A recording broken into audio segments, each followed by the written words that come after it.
All right. Yay. That's wild. I love it. Welcome to You're On in 5, The Art of Understudying. The only podcast to celebrate the work of actors in understudy roles. Understudying demands tons of preparation with minimal rehearsal. Or sometimes none at all. But it can end in triumphant glory. In these conversations, we will amplify the diverse voices of actors who have understudied. We want to hear about the actor's technique, experience, and journey. As well as whatever's on our mind that day.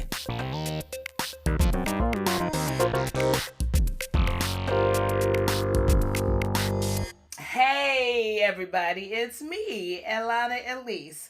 And despite Scott's best effort, I don't have a You Might Know Me From. And I'm Scott Sava, the co-host of You're On in 5. And you might know me from... I'm out. I'm out of them. Yeah. So that's Finally! Today, we are very excited to have Breon Arzell with us. What's up? Detroit in the house. Detroit in the house. Welcome, Breon. Thank you. You might know me from Chicago's South Side. I'm on there as a recurring character. So, bam. Yes, bam. Thank you for doing that. So, yes, we're going to jump right in. Our standard first question is, what was your first understudy gig? Yes, my first understudy gig was for, here in Chicago, was for Blackula, actually. It was my first time understudying. And it was for Pegasus Players, was a theater company. I don't think they still operate. But yeah, that was my first understudy gig. You know, you specified in Chicago. Had you understudied at all before you came here? No. Okay. So then what was that like? Did you understand what an understudy was supposed to do? Did you have good guidance? Like, tell us a little bit about the process there. Yeah, it was it was funny because I understudied two things actually, now that I'm thinking about it, at the same time, and both of them were kind of like happening at the same time, but they were both kind of like my first understudy gig in Chicago. I never understudied before. Principal cast only. No, I'm joking. It was like, because Chicago was kind of the beginning of my official, like, professional career. So this was like right in the beginning of like boots on the ground, new in the city, don't know anybody. So like try to get in any theater by any means necessary sort of thing. And so I was like, sure, I know what understudying is. You know, in theory, we all learn it, you know, and because I'm trying to think, even in university, I hadn't understudied before in university because we had a very small program. So, but I knew what that entailed. And so I was like, sure, let's get into it. And I didn't realize how thankless of a job it is. And like how, in my performer spirit, how difficult it would be for me because I'm used to being the performer. So to have to like take a back seat and like have no guarantee of performing, but putting in all the work to perform, that was my main struggle. And also like, we have opinions. We're all humans. And I come from, I've been working professionally for a very long time, since I was 14. So like I have opinions, and when you're understudying somebody, you know, your job as an understudy is to, you know, be as much as you can a replica of the person that you're understudying, because you need to go in seamlessly so you don't throw off the rest of the cast with what they do with the rhythms of the show and words and blocking and all those things.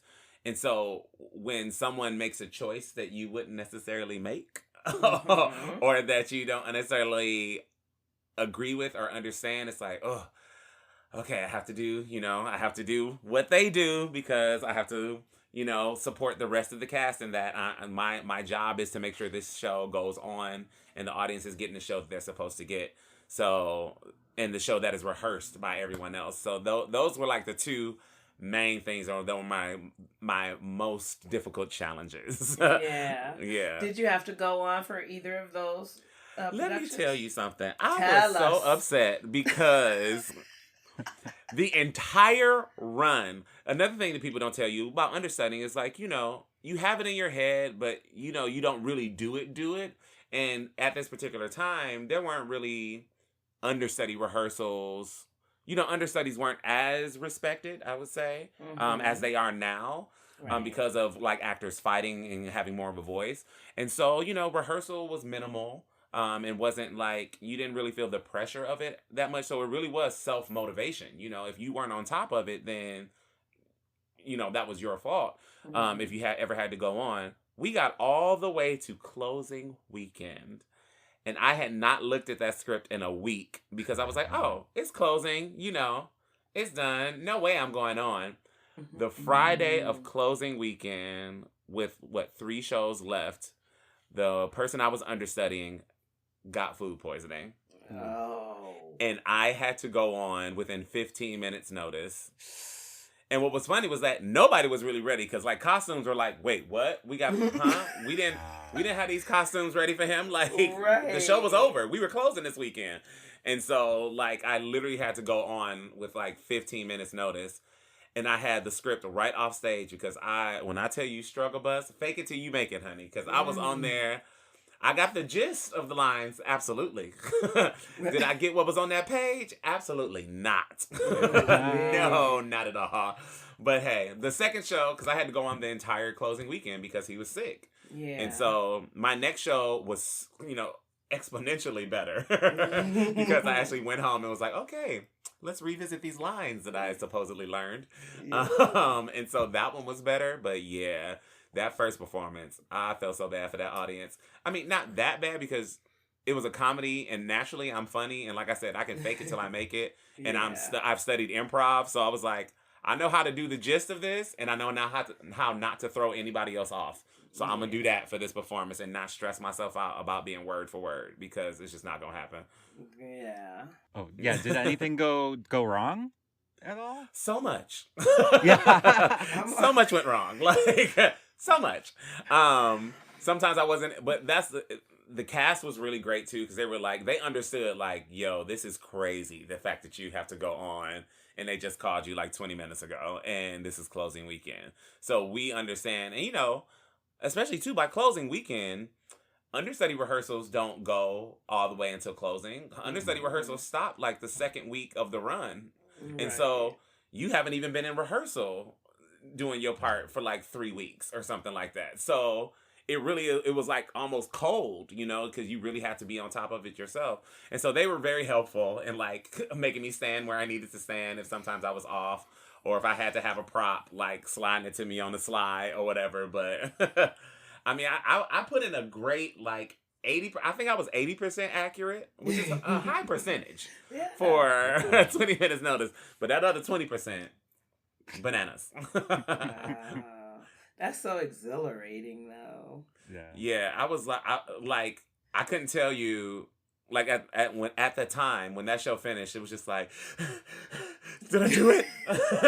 Like, because you were just like thinking about the next thing, what I have to do next, and so you're not really in it, and you're not really thinking about what you did. It's just like I can't worry about that. I gotta keep moving forward because this show is going, whether I like it or not. So strap on and strap in, cause we going.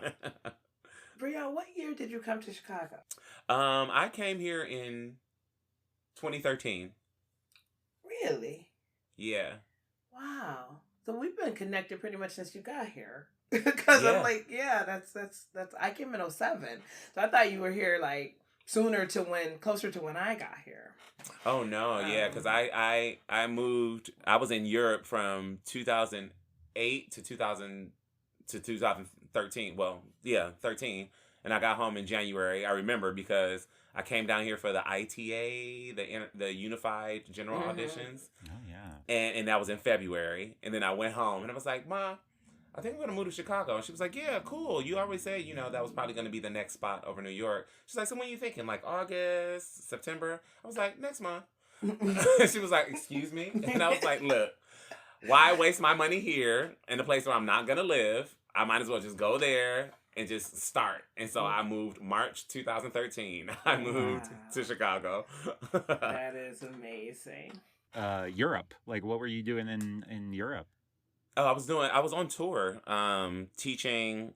I was doing, for the first half of it, I was doing teaching English through drama and drama-based activity in Italy. And that was a tour.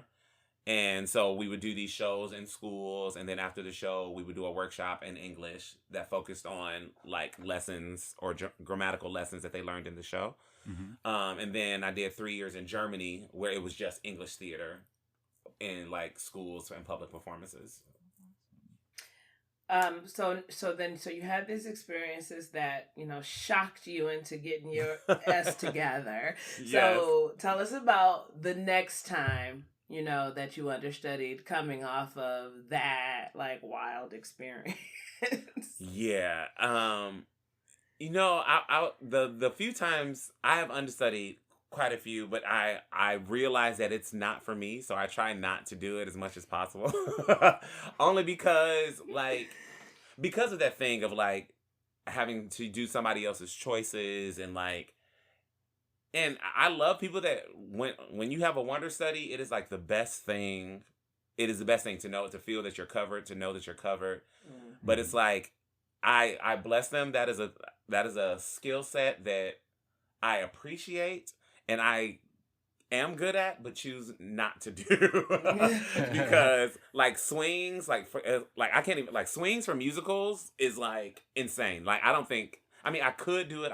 I know I could, but choose to do that? Absolutely not. Because that's crazy. Just the amount of work. And again, like the sole focus that you need to have to be able to keep yourself motivated, but also to do those things. But I think the next big understudy thing I did after that was Christmas Carol. Oh, okay. Great. With Goodman. Mm-hmm. And, that was my first, large LORT theater regional understudying sort of gig. And the way Goodman don't play when it comes to understudies. Right. They do, Goodman said, you're an understudy, you're in the cast. It's no secondary, whatever. It's no you come to a certain amount of rehearsals. It's no, you're here and you're in the building. And even for shows, it's you're in the building for every single show. And you cannot leave until 15 minutes before curtain. So it's you're there, And so, but luckily I was an internal understudy. So I was in the show and I was just understudying another character, a larger character in the show.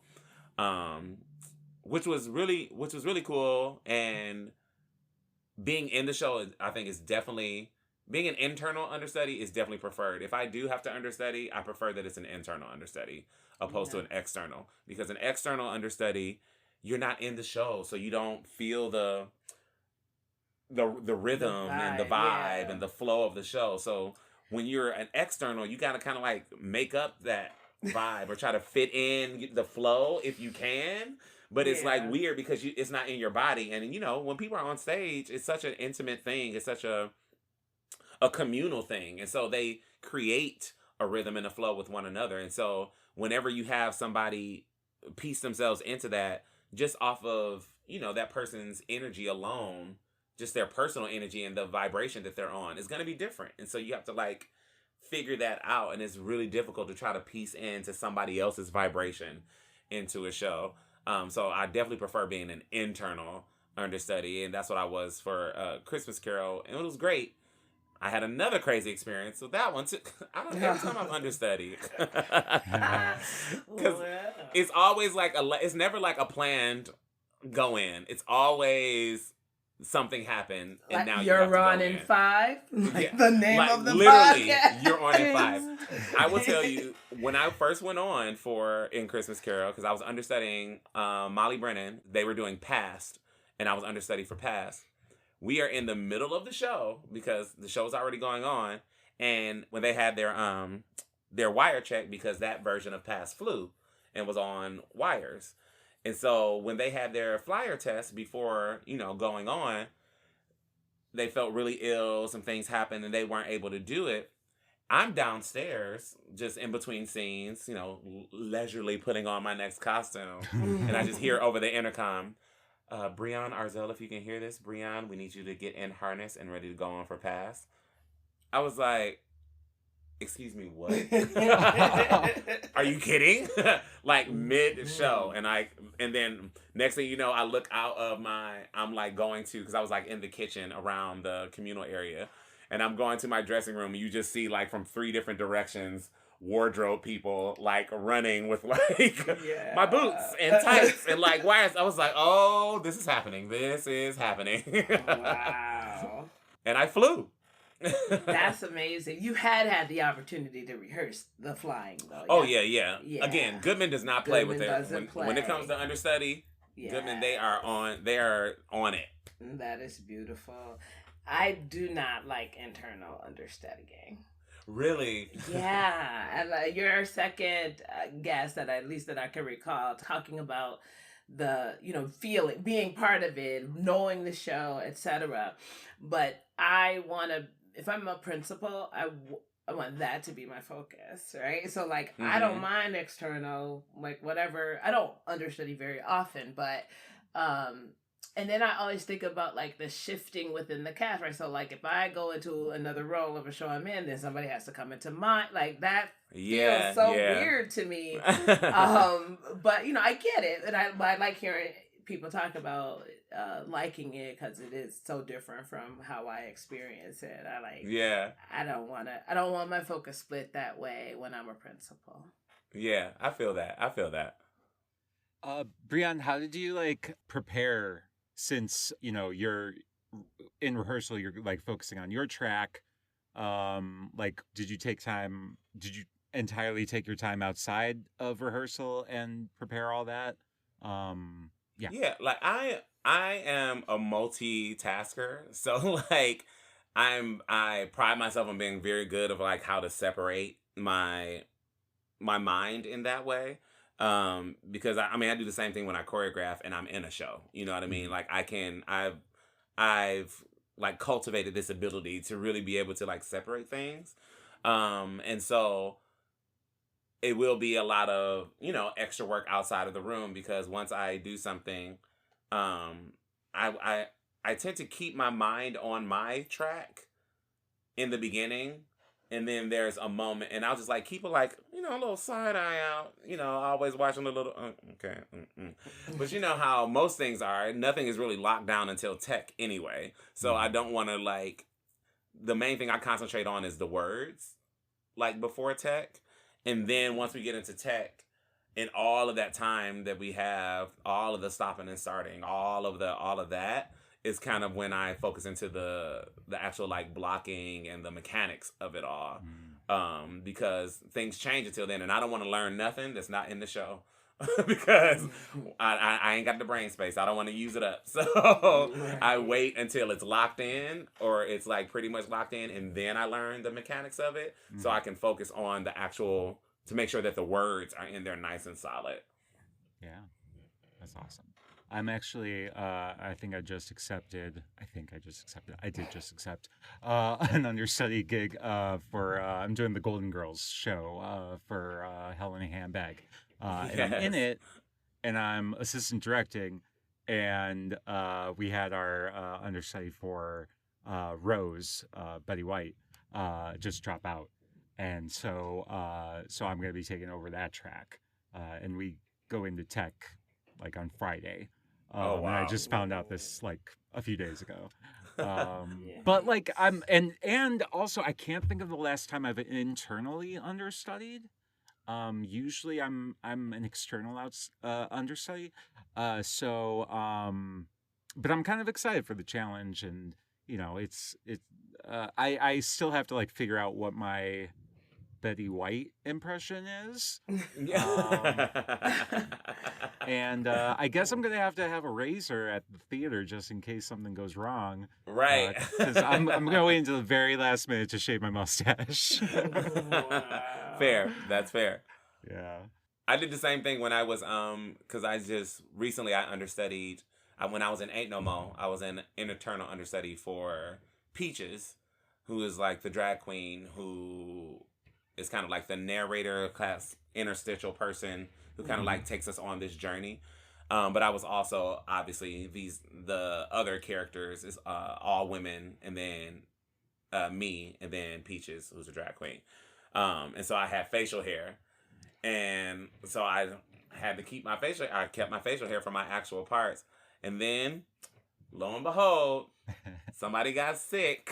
He got sick. And I had to go on on the same day's notice. And so it was like, wait till the last minute to shave. And then I shaved. I was like, is he going on? Isn't he? Because they were like, oh, he might try to go on and then just get a nice rest. And I was like, okay. And I didn't shave. And I was like, and then they finally were like, he's not going on. And I was like, damn. And then I shaved. And then I finally shaved.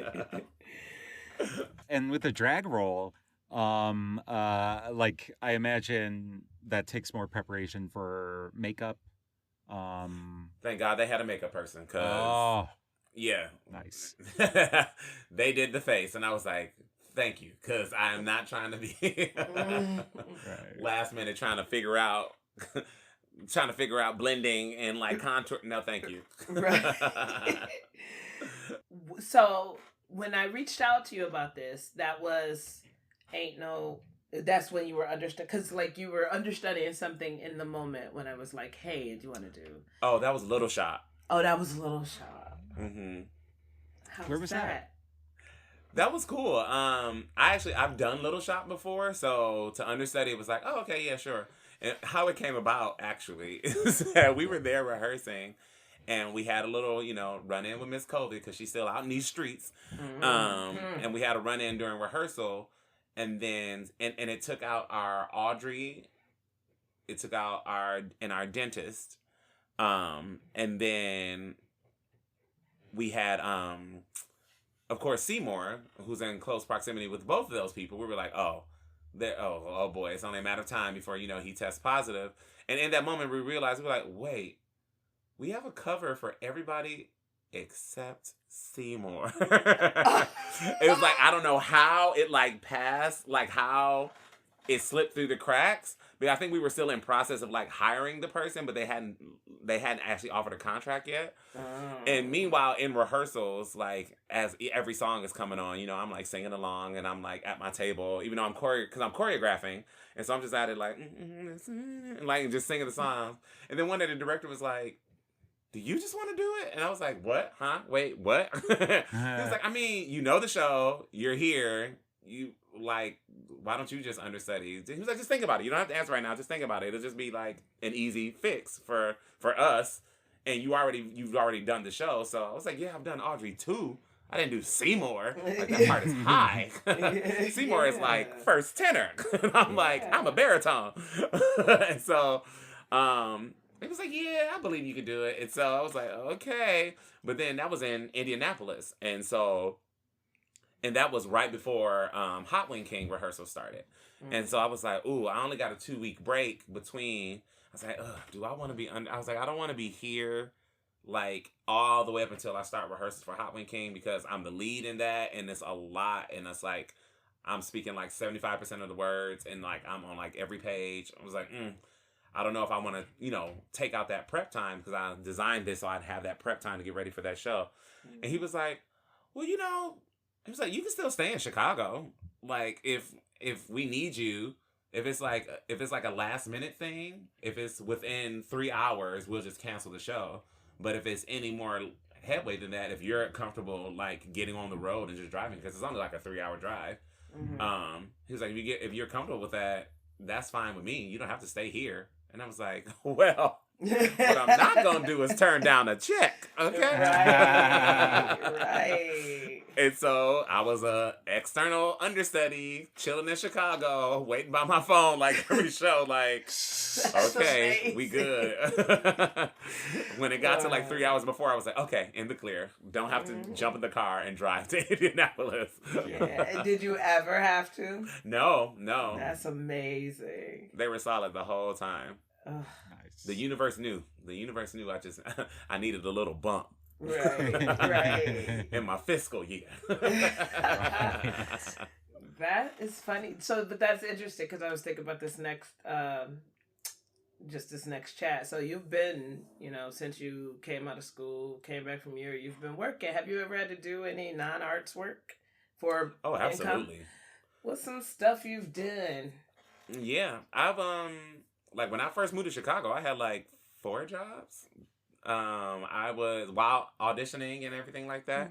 Um, but all my things were kind of like art adjacent or like things that I wanted to do or I had interest in. Like I worked the front desk at a dance studio. And that was so I could take classes there for free. And then I eventually started teaching there as well. So that was great. It was Joel Hall, Dancers and Center here in Chicago.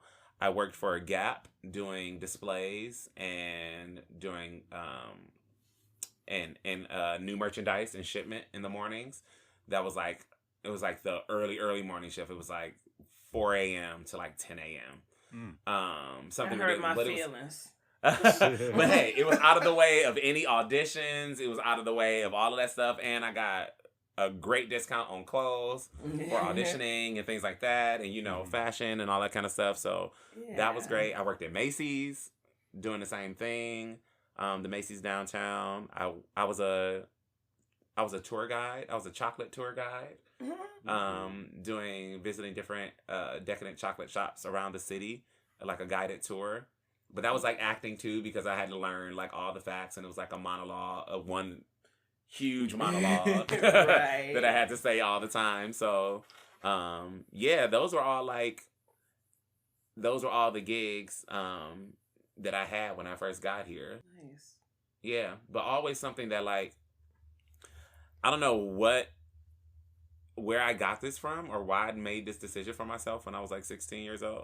But I was like, I don't want to be the stereotype. I don't want to be the actor bartender or the actor waiter. I don't want to do it. I won't do it. I don't know why I decided that at 16. And it actually worked out. I've never waited tables or done bartending or anything like that. Sometimes I'm like, I should have for them tips, but but it never happened. And I always found something a little bit closer or closer to arts that I didn't have to like completely be away from creative things in my side hustles. It's so funny because I moved here and then I did do a whole like application tour for restaurants and I did work in restaurants in Detroit a little bit, but I didn't come here to have an office job and act on the side, right? Like that's not why I came to Explore Chicago. So like I'm gonna wait tables because that's what you do. So I didn't get anything from that. Like, and we went to a bunch of restaurants and my buddy did get hired somewhere. So then I had a temp position at Northwestern. And I was also, you had about 4 jobs when you first got here. I came from hustle because Detroit hustle harder. Detroit hustles harder, baby. I was trying to like organize my time at Northwestern so I could get a second job. But they like talked me out of it by asking me how much I would need in order to not have a second job. And see what I'm saying? That face. I was like, that's so I didn't and it was temporary. So I've been temping since I was 17. I didn't even know that you could negotiate pay via temp, like at all. So I was like, I would need this much. And she was like, oh, we could do that, which let me know I clearly did not say enough, right? But still, I never had to have a second job like that, like the regular job, right? So I was temping and still like, doing my research, getting familiar with the theaters in Chicago, and then temped at the next job. So that ended. The next day I started temping at another place with that same energy of exploring,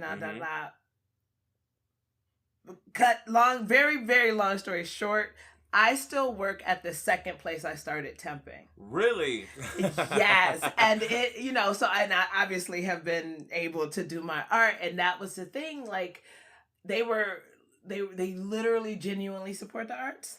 Yeah. And so support me in them. And like, I've been in my job for 17 years, and I, made a decent name for myself up until the pandemic. I haven't been doing a lot on stage, but I've been directing and stuff. But like, I'm like, wow. And so I never joined any union because like, I don't have to take any arts I do.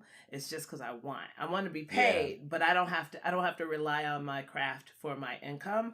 And I like my job. Obviously I wouldn't be there for 17 years if I did it, but but all that, I forgot my point. I'm sorry, listeners. What Hard Rock Cafe like called me after I had been at Northwestern for about 3 weeks. And when they called me, I was like, I'm not gonna work in a restaurant. Like all of a sudden, I could not even imagine. And like, I'm like, what kind of life is that? But I was definitely about it when I first got here. Like, I'm ready to grind. I'm ready to do that thing. But exactly. Like, after I done, I was like, I can't even. It feels even now like it feels like. And I loved it. I loved waiting tables. It was one of my favorite things. I was good at it. I built rapport with my customers. I made enough money and stuff. So, like, it's so funny to me. Like, I was like, I have a job. Thanks. Please. And just never looked back. You want me to do what? In the management position? Exactly. It's funny how that goes. Scott, I don't remember. Have you waited tables? I have. When I got out of college, I was living at my parents' house for a year, and I started working at a Ted's Montana Grill in Bolingbrook. It's just a chain restaurant owned by Ted Turner. Randomly. Yeah. So that was really fun. I really liked it. And I think the only reason I got the job was because the manager was Polish, and he knew my family's Polish restaurant, Salvador Old Warsaw. So I think that was my in there. And then when I moved to the city a year after that, I started working at Big Jones in Andersonville, right when they opened. I really liked serving, but I haven't done it ever since. And I think mainly it's a scheduling thing because, you're going to make your most money on the weekends during the dinner shift. And that's when shows are.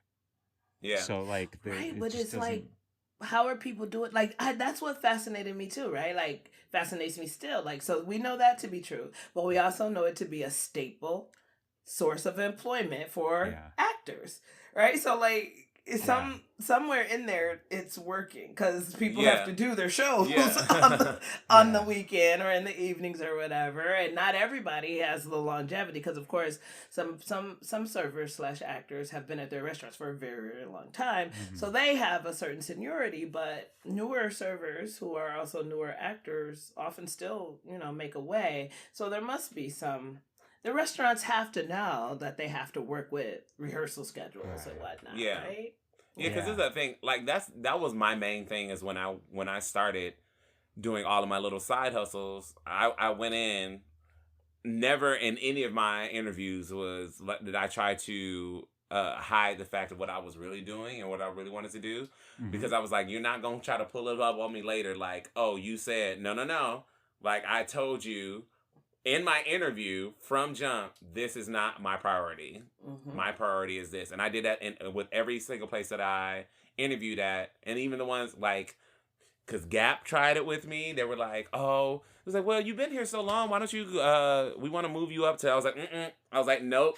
I was like, move up means a solid schedule. Move up means I have to come in when I don't want to. I was like, I'm good where I'm at. But you want to? No. I was like, this is not my priority. I told y'all this. Keep me where I'm at. And so people like that I came in with, by the time I left, were like my manager. And I was like, good on you, sis. It looks good on you. That's not why I'm here. I'm here to do this thing, get this discount, and collect this check. That's why I'm here. For real. That similar thing happened to me with Enterprise. Because every position, the people you deal with at Enterprise to rent your car, they're all managers in training. And so the whole goal is to run a branch. and you have to, you move up, whatever, then you have to, like, in Detroit anyway, you have to work at the airport for X amount of time. That's like your last thing before you are eligible to run a branch. And I was like killing it, right? Like, so the regional stats numbers, like, I'm killing it. Sales, the little, like, liability stuff, like, I'm killing it. I'm selling cars, I'm killing it. I'm like number one in the region. They're like, you ready? I'm like, absolutely not. Absolutely. Like, I got other stuff I need to do. Like, y'all not locking me in. And I didn't want to work at the airport because that was more than a half-hour drive away. And I had this strict rule that I made up for my life. I'm not driving more than a half hour to work when I was in Michigan. I don't have that rule here. My job's 45 minutes away. Right. And I go happy than a motherfucker every time, right? But back then, I wasn't as taken care of as I am here and now. So, right. But yeah, they were like, it was, they did not get it. And I had a job that kept me from being in this movie that was filmed in Detroit, and almost every actor I knew at the time was in it, Garage, a rock saga. And my manager at Wayne State messed up she gave both office assistants the day off, and she realized it and was like, one of you have to come in or somebody's fired, which is weird behavior. That is shady boots. It was so shady. And so I was the second one to, even though I worked much harder than my coworker, but I was like, okay, to be fair, she had it in first, she approved it first. She was approved first, it's fine. But then I didn't get to reschedule my shoot date. So I didn't get to be in the movie. And it was then, I was 22. It was then I was like, never again. Like, there's never again. And that it just took that. And now no job has ever stopped me from doing not only my art, but like anything in life. Yeah. There are things in life that have to be done, and a job isn't going to tell me that I can't do them because I have to work. But it was a hard lesson. It made me very sad, and I just vowed that it would never happen again. Right. And it hasn't. So we're going to take a quick break, and we'll be back with more Breon Arzell.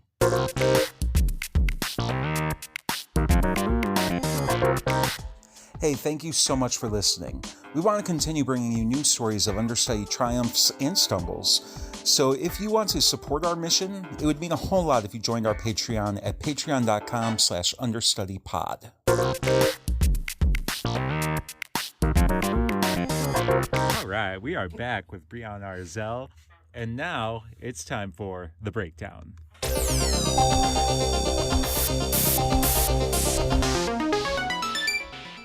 And our question for this week, Breon, is how do you feel about talkbacks? I actually really enjoy talkbacks. Mainly because I love to hear myself speak. No. No, I really enjoy talkbacks, especially like with students. I love student talkbacks more than like adult talkbacks sometimes. Same. Yeah. It's always an adventure when you get to adults because you just don't, which is funny because like you would think with kids you don't know what's gonna come out their mouth, but adults you really don't know what's gonna come out of their mouth. And especially for the type of shows that I choose to do in my career now, more often than not they have some view or some point of view of society or of personal relationships, of how we exist as humans, how stories affect certain people or certain demographics or certain groups. So it's always like a charged issue. I tend to lend my voice to that sort of work now. So talkbacks can be very interesting in that respect, of like what people want to ask about. But yeah, I love like school matinees and talkbacks with the kids. I love that so much. Because you can kind of like, you just see the light in their eye of being like, oh, like this is real. They're real people. This is attainable. Maybe I can do this. And it's like, you can actually see that kind of thing in real time, which I absolutely love. So yeah. Yeah. I love especially about children's talkbacks that, you know, you can dig deeper into what they thought about the story, Or you can just talk about the lighting or the costumes or the acting. And there's just so much that, we can fairly safely assume that they don't know about theater, that we can just expound upon. And I really like that as well. Yeah, I like it with young people. I do not like them with adults. I try to avoid them when I can, unless a project is specifically for that deepening purpose, right? Like, because, we work on all the shows we do or stories we tell aren't always in a traditional theater, right? So if you are doing some community-based work in the community for the sake of driving an issue, talking about a topic, trying to generate conversation and awareness, that is okay. But like regular theater, regular plays, only in that not necessarily chosen with the social justice aspect or social awareness aspect. Yeah.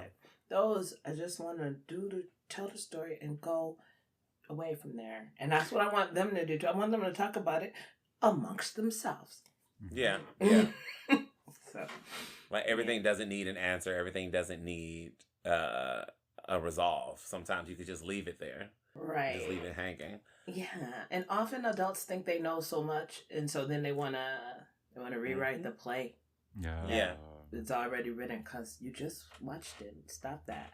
So yeah. Because I love that, because that's the tricky part, right? Because sometimes you're like, because I love debate, and I love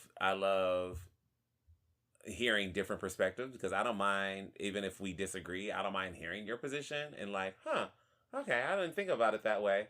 You're wrong, but okay, I see how you got there. You know what I mean? And so like, I enjoy that sort of like discourse. And so when we do show, like for example, when I did Scottsboro Boys, we had very few talkbacks for that reason, because we know it would be a very charged topic. But I'm not one to shy away from letting you know what the real is and what the facts are, and so sometimes it does get tiring, trying to always being an educator to grown folks. And so I do get that, because, in our lives as Black people, we are often put in that position of having to educate people on what our existence means, and looks like in various different forms and spaces. And so, but sometimes I relish in that opportunity to be like, oh, so you thought this about the story? Well, how about this? And they're like, oh, yeah, take that with you. And when you leave the theater out of this talk back. Yeah. You maybe remember an experience I had at a talk back, and it was a play of all women of color. And a non-woman of color asked if we thought that they could experience everything the same way, and I said no.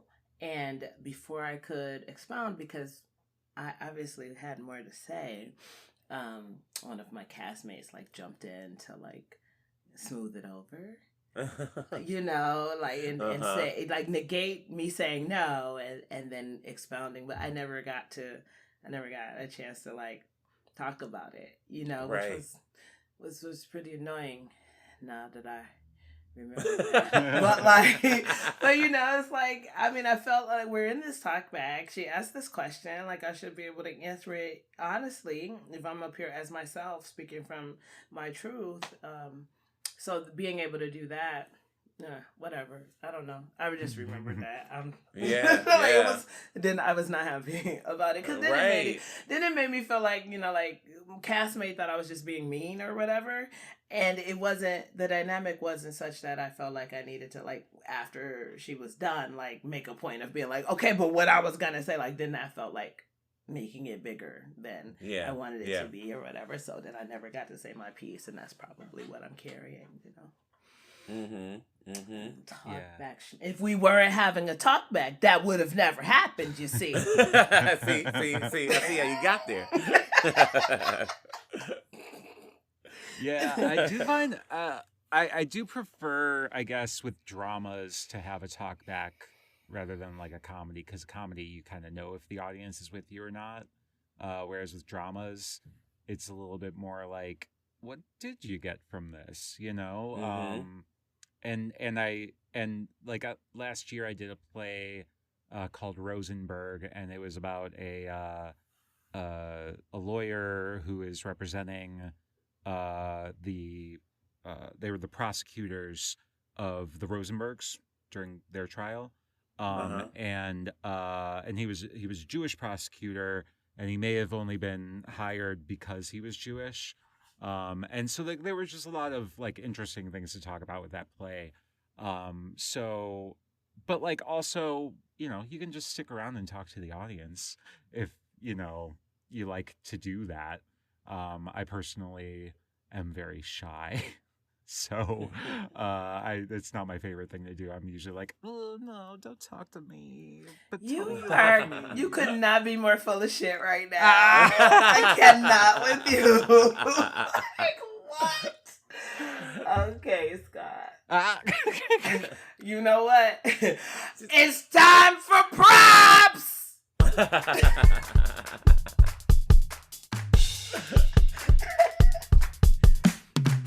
All right, and in props, we like to give props to assistant directors, stage managers, understudies, overstudies, anybody who supports the work that we do when we're understudies, and definitely shout out any great understudies that you've had, or anybody really.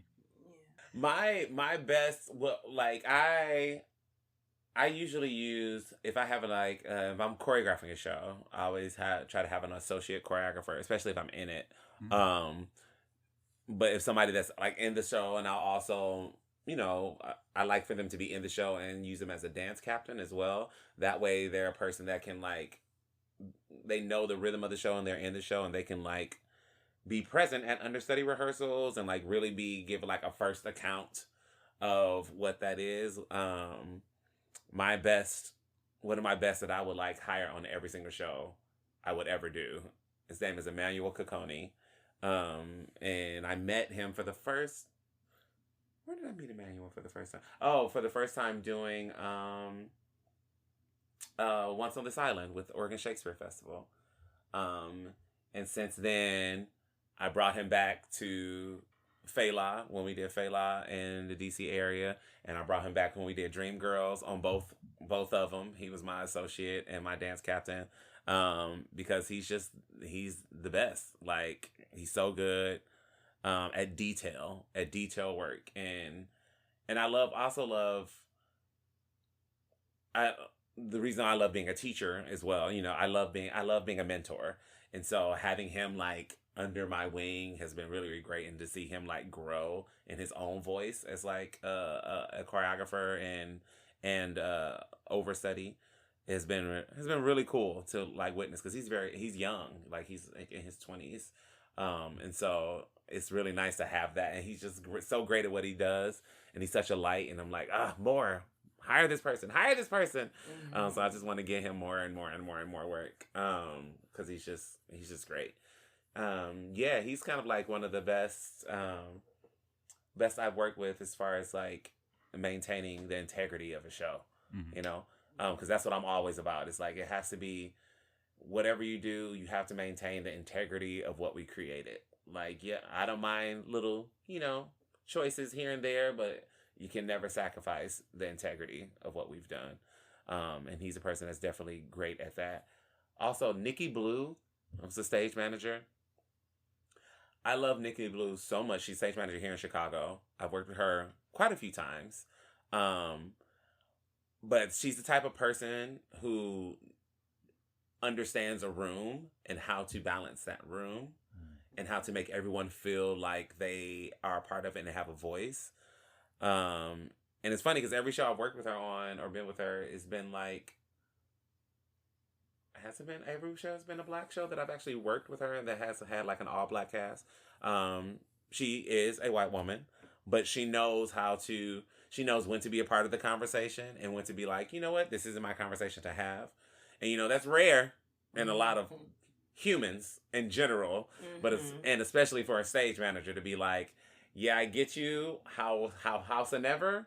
We're talking about something really culturally specific right now, and maybe your opinion isn't needed. But she is so great at knowing when to be a part of the conversation, when to be a listener, when to be an observer, when to step out, when to push in, how to balance a room when we're in our antics. Like she's really great. She's really great at her job. Yeah, and so helpful and so kind and so sweet. And she's bitty. She's like can't be 5 feet. She's not even 5 feet. But she handles a room, and I love it. I love it so much. I don't know. I don't know if I mentioned my understudy for Golden Girls. Their name is Al Duffy. And I think the only reason that I could consider understudying Rose in Golden Girls is because my understudy is so solid to do an internal understudy. So yeah, that would be my prop for this episode. If I haven't already done it last episode, because it's totally possible I did. I don't remember. My shout out is to Breon. Thank you for being here. Oh, and you know what? There was a time, once upon a time, I was trying to run a fundraiser we were trying to do the storytelling fundraiser, and it did not get well attended because it didn't have the support that it should have. But I had invited Breon to be a storyteller at that event. This was 2.3 lifetimes ago. Really? And he came so willingly. And then, there were a bunch of people there, from the theater, just no fundraising people, no people we could ask for money. And so we're like, we're here now. Y'all want to tell us stories or we can go home? And Breon was like, I'm here. Let's go. And so the storytellers we had, told their stories for us. And, that was nice. I was released from the theater soon after that. But then I was back at that theater, whatever. That's a whole other story. But that's a old school shout out to Breon from the early days. And that's why I thought we were connected already, because I didn't know you in Detroit. But however we bumped into each other here. Yeah. I know and maybe that was the first thing I asked you to do, but I still had to know you, and know how to get in touch with you in order to do that. But that might have been our first intentional interaction was me, because that had to be 2013 or 14. It could not have been later than that. That's why I thought you were I don't think so. than that. Yeah. So yeah, that's that. I did have a shout out for coming through, because it was a volunteer experience and nobody showed up, and he seemed unfazed and didn't stop talking to me. So this is all good. Breon, last call for any props? I've always had really great experience with understudies, actually. The people who have understudied me. Because I also think a great understudy is also made by a great overstudy, somebody that's very kind and giving of the information and giving of their time to be we do this, we do this to keep that person informed, because I think it's really rude when somebody has an understudy and the main person kind of ignores them, because they have to go on for you. There are things that you do as a human that it's impossible for them to catch everything, so you have some things you need to make sure that they know. But I've had really great understudies that have been willing to listen and willing to take on and go that little extra. For Hot Wing King, which was a beast of a thing to understudy. Jonathan Alsop was my understudy, and it actually went on first weekend. They went on for a second preview because I had a wedding to go to. So it was in the contract from jump, so it was no surprise. Yeah. So he knew from jump that he was gonna have to go in, but he was on top of it the whole time, and I will always ask you good? Do you need to know what I'm doing X, Y, Z? He'd be like, oh no, I got it. I'm like, oh, okay. And then I'm like, and I will always check in with him did you know did you catch that I did da da da? He was like, oh no, I didn't do that. I didn't see that. Okay, cool, thank you. I'm like, anything else? Any questions? Anything you missed? He'd be like, nope, I got it. I was like, oh, okay, cool. It felt very. And when he went to the show, they said he did a great job. And that it was he really stepped up and did his thing. because that was a undertaking to understudy that role, because I did a lot and I created a lot that wasn't like necessarily in script. So, Breon, were you in or understudying You on the Moors now? I was in it. You were in it. So, and who was your understudy the first time around? I want to say, do you remember? Ooh, the first time around, I think it was. Oh, Will. I'm so sorry, Will. Will is his first name. Okay. Can't tell you his last name because we didn't. Everybody didn't have their own individual understudy. Mm-hmm. It was like we had like maybe 2 or 3 people that understudied everybody. Oh. Because a lot of the roles weren't really, as far as like the ensemble roles went, they weren't really specific to who did them.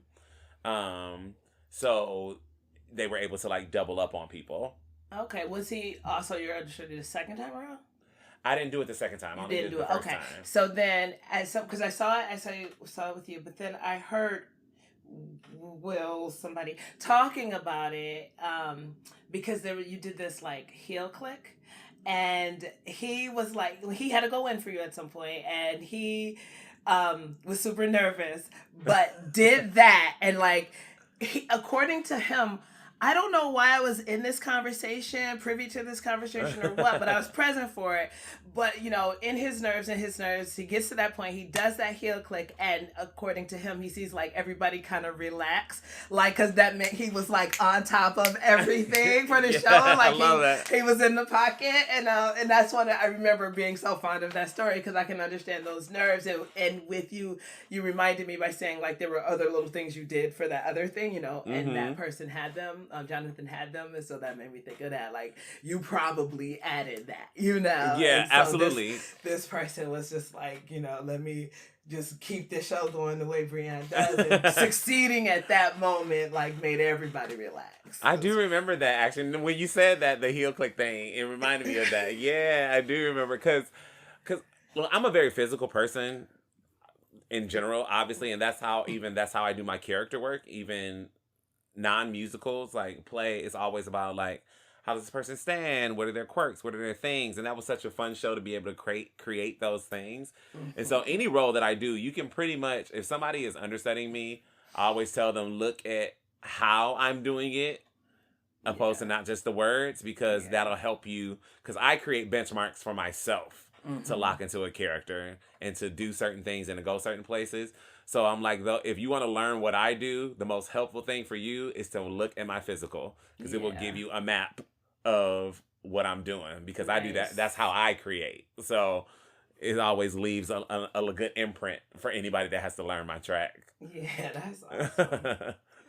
All right, so Breon, we like to wrap it up with just like, what is something that you wish somebody had told you when you started out, or something that you would tell your younger self at this point, or something you would tell somebody coming up now, starting what they need to know about being in Chicago theater? Yeah, you don't have to say yes to everything. Trust yourself, because you know a lot more. Trust your expertise. You've studied this, you've done this, so that should be the least of your worries. You know how to do what you do, and never think that you're done. You're never done learning. You're never done taking in more. You're never done improving. Those are kind of things that those are kind of lessons that my instructors, my mentors, like, gave to me coming in. And I think, the main thing was that you don't have to say yes to everything. And like, and what you choose to do does matter, like, I'm not, and that might be just a personal thing, because I know there are some people that get a certain place in their careers because of how they said yes to everything and how much they work. But I'm like, it's not worth my peace, and it's not worth it. A lot of it it's not worth your peace of mind. It's not worth your spirit. And you have a voice in a room. No matter what position you hold in that room, you are lending your energy and your space and your vibration to that space. So own that, and like, don't be ashamed of that. Don't shy away from that. Stand in that, and be, and be a power, be a force, because your opinion matters, no matter who you are in the room. Yeah, I think those are like the main lessons of just like existing in a room. Is that just that, exist in the room, like, listen, take it in, know when to judge the barometer of the room, know when to put in your input, know when to step back, know when to say no. No, you don't have to say yes to everything. Know when to be engaged in the conversation, know when to just be quiet and listen, because a lot of people are scared of silence, and I'm like, you don't need to be. Sometimes you could just be quiet and just listen, because you can learn a lot if you just listen. Awesome. I know that was more than just one lesson, but all the lessons. Give them all the lessons. Is there anything you want people to know about what you're doing? Just stay in touch with Breon Arzell at breonarzell.com. And that is my website, but also I'm going to be relaunching my brand next year. It's been on a little hiatus because I've been doing so much traveling, but HAUZ of Arzell is coming back. And that is not only merch, but also coaching, creative design, creative direction, styling, and things of the likes. So that'll be coming back around that time. And I'm always out in these streets choreographing. Yeah, what am I are. getting in and prepping for Color Purple at Goodman, actually. Oh, nice. So yeah. Excellent. It's so nice to have you on. Thank you so much. Thank you.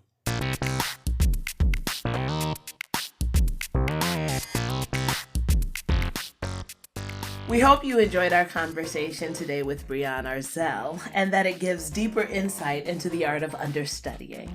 To send us a question or give us a suggestion of somebody we should interview, email us at understudypodcast@gmail.com. Or hit us up at understudypod on Facebook and Instagram. We want to thank all of our Patreon subscribers, especially Marcella Huff and Stanley Sava. If you want to support the show, head over to our Patreon at patreon.com/understudypod. Our theme song and all other music are by the wonderful Laura McKenzie. Our episodes are edited by Scott and produced by Scott and a little bit of me. Thank you for listening. If you liked it, please hit subscribe on your podcast player of choice and tell your friends. If you hated it, tell your enemies. And their parents. And their stupid parents. Bye! Bye!